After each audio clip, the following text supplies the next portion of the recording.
삶과 죽음, 장례식이 가르쳐준 인생의 진실. 사랑하는 성도 여러분, 오늘 우리는 전도서를 통해 삶과 죽음이라는 가장 근원적인 주제 앞에 서고자 합니다. 사람은 누구나 죽습니다. 그것은 피할 수 없는 사실입니다. 그러나 우리는 살아가면서 이 사실을 너무나 쉽게 잊어버리고 맙니다. 건강할 때, 바쁠 때, 성공하고 있을 때 우리는 죽음을 남의 일처럼 생각합니다. 그러나 장례식장에 가보신 분들은 아실 것입니다. 살아있을 때 그토록 크게 보였던 사람의 몸도 숨이 끊어지고 나면 굳어지고 화장 후에는 한 줌의 유골로 남습니다. 그 순간 우리는 비로소 깨닫습니다.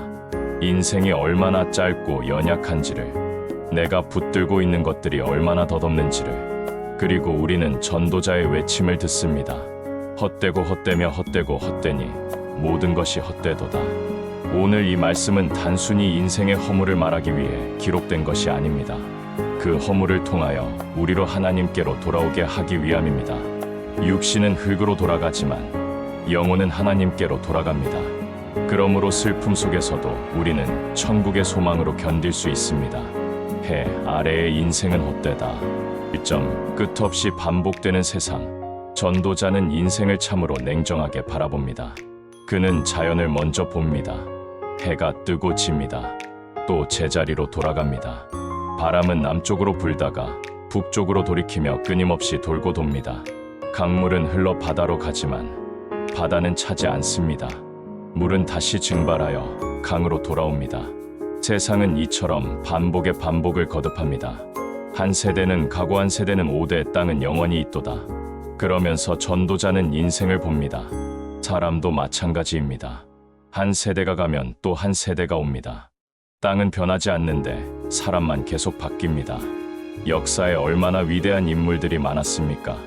그러나 그들도 지금은 기억 속에서 사라져가고 있습니다. 수고해도 만족할 수 없는 인간. 전도자는 또 한 가지 사실을 말합니다. 사람은 아무리 보고 들어도 만족하지 못한다는 것입니다. 눈은 보아도 족함이 없고 귀는 들어도 가득 차지 아니하도다. 현대인들을 보십시오. 더 좋은 것을 보고 더 좋은 것을 듣고 더 좋은 것을 갖기 위해 달려갑니다. 그러나 그 끝에 진정한 만족이 있습니까? 더 많이 가질수록 더 많이 원하는 것이 인간의 본성입니다. 전도자는 이것을 가리켜 말합니다. 해 아래에는 새 것이 없나니 우리는 왜 수고하는가? 전도자의 핵심 질문은 이것입니다. 해 아래에서 수고하는 모든 수고가 사람에게 무엇이 유익한가? 우리가 이 땅에서 아무리 큰 일을 이루어도 결국 죽음 앞에서 그것은 한낱 바람을 잡는 것과 같습니다. 장례식장은 우리에게 조용히 말합니다. 너도 언젠가는 이 자리에 눕는다. 명예도, 성공도, 업적도, 재산도 죽음 앞에서는 절대적인 것이 아닙니다. 삶을 해 아래에서만 보면 모든 수고는 결국 바람을 잡는 것과 같습니다. 즐거움과 성취도 죽음을 넘지 못한다. 전도자의 위대한 실험. 전도서 2장에서 전도자는 직접 인생의 즐거움을 실험해 봅니다. 그는 단순히 이론적으로 말하는 사람이 아닙니다. 그는 직접 경험해 보았습니다. 웃음과 희락을 누려보았습니다. 술도 마시고 쾌락도 즐겨보았습니다. 집을 짓고 포도원을 만들고 동산과 과원을 꾸몄습니다. 종들을 두고 가축 떼를 길렀습니다. 금은 보화를 쌓았습니다. 노래하는 자들을 두고 많은 처첩도 두었습니다. 지혜와 지식도 추구했습니다. 그는 솔로몬입니다. 세상이 줄 수 있는 거의 모든 것을 누린 사람입니다. 그의 지혜는 세상 어느 누구보다 뛰어났고 그의 부귀와 영화는 역사상 비교할 자가 없었습니다. 그 모든 것의 결론. 그러나 전도자의 마지막 고백은 단 하나입니다. 내 손으로 한 모든 일과 내가 수고한 모든 것을 돌아본 즉 다 헛되어 바람을 잡는 것이며 아래에서 무익한 것이로다. 즐거움도 헛됩니다. 성취도 헛됩니다. 지혜마저도 죽음 앞에서는 아무런 특권을 주지 못합니다. 지혜자의 죽음이 우매자의 죽음과 일반이로다. 오늘 우리에게 묻는 질문. 오늘날 사람들도 다르지 않습니다. 돈을 모으고 집을 사고 이름을 남기고 취미와 여행과 성공을 누립니다. 그러나 죽음이 오면 그 모든 것을 놓고 갑니다. 열심히 모은 것도 결국 다른 사람에게 남겨집니다. 그래서 전도서는 우리에게 묻습니다. 내가 평생 붙든 것이 죽음 앞에서도 붙들 만한 것이냐? 그러나 전도서는 단순히 다 헛되다로 끝나지 않습니다. 그 헛됨 속에서도 하나님께서 주시는 깨달음이 있습니다. 인생의 기쁨도 먹고 마시는 즐거움도 하나님께서 주시는 선물임을 전도자는 고백합니다. 사람이 먹고 마시며 수고하는 것보다 그의 마음을 즐겁게 하는 것이 없나니 내가 이것도 본즉 하나님의 손에서 나오는 것이로다. 삶의 때를 정하시는 분은 하나님이시다. 모든 것에는 때가 있다. 전도서 3장은 우리가 잘 아는 말씀으로 시작합니다. 범사의 기한이 있고 천하 만사가 다 때가 있나니 날 때가 있고 죽을 때가 있으며 심을 때가 있고 심은 것을 뽑을 때가 있으며 전도자는 인생의 14쌍에 대조되는 때를 나열합니다. 날 때와 죽을 때, 울 때와 웃을 때, 사랑할 때와 미워할 때, 전쟁할 때와 화평할 때. 인생은 내가 계획한다고 다 되는 것이 아닙니다. 하나님께서 때를 정하십니다. 하나님은 모든 것을 아름답게 하신다. 그런데 전도자는 여기서 중요한 선언을 합니다. 하나님이 모든 것을 때를 따라 아름답게 하셨고 또 사람들에게는 영원을 사모하는 마음을 주셨느니라. 인간은 자기 인생의 주인이 아닙니다. 우리는 때를 다 알 수 없지만 하나님은 모든 때를 아십니다. 그분이 모든 것을 때를 따라 아름답게 하십니다.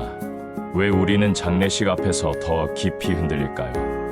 왜 사랑하는 사람을 떠나보내고 나면 세상 일이 허무하게 느껴질까요? 그것은 우리 안에 단지 육신의 시간이 아니라 영원을 사모하는 마음이 있기 때문입니다. 하나님이 사람의 마음에 영원을 사모하는 마음을 넣어두셨기 때문입니다.